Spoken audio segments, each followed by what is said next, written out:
Hello everyone, Anton Stettner here with the Real Estate Solutions Group. Hey, I wanted to take a few minutes to talk with you guys about the one thing, and let's really focus on it. We just got back from Mega Camp, which is one of Keller Williams' big events where all of the top producers get together and talk.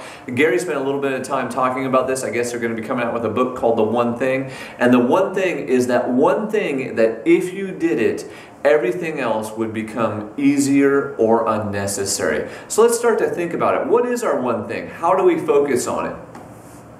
We'll start with the 80-20 principle, and we know that 20% of our results, 20% of our activities produce 80% of our results. What that means is a very small section of what we do creates all the results in everything that happens. So focus on the 20%, the amount that creates the productivity.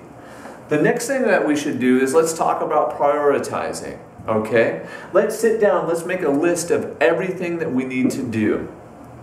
Decide what we not to do, okay? In other words, what are things that are on the list that shouldn't be done? Some things should never be on your list, and some things are never going to get done. It's okay.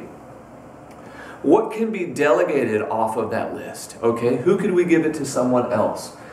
Pick the one thing that will have the biggest impact or the most ROI or a return on time. Once again, the one thing is the thing that if you did it, everything else would become easier or unnecessary.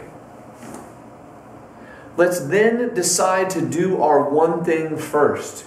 We want to try and do it early. We want to do it before everything else. Remember, the world starts at noon, so let's get this done between 8:30, 9 o'clock, 10 o'clock in the morning. Make sure you're getting your most productive activity done before then. We can also apply this into all areas of our life. Let's be thinking about spiritual, mental, our family, our physical, and our financial. What is one thing that we could do in our spiritual life that would make the greatest impact? In our mental or mindset is what I'm specifically referring to in the mental. With our family, okay, what's the one thing that we could do with our family that's going to make a great impact? In our physical life, be that eating habits or working out, or maybe just sleeping more. And what's going to have the biggest impact in our financial future, okay? Be it investing, be it saving more money, spending less time working. Anyway, each of us needs to decide what our one thing is that's going to make the biggest difference in our lives. And then we need to put the time and effort and energy forward to make that one thing happen. I'm Anton Stettner with the Real Estate Solutions Group. Subscribe above, comment below. We'll update you as we go. Thanks.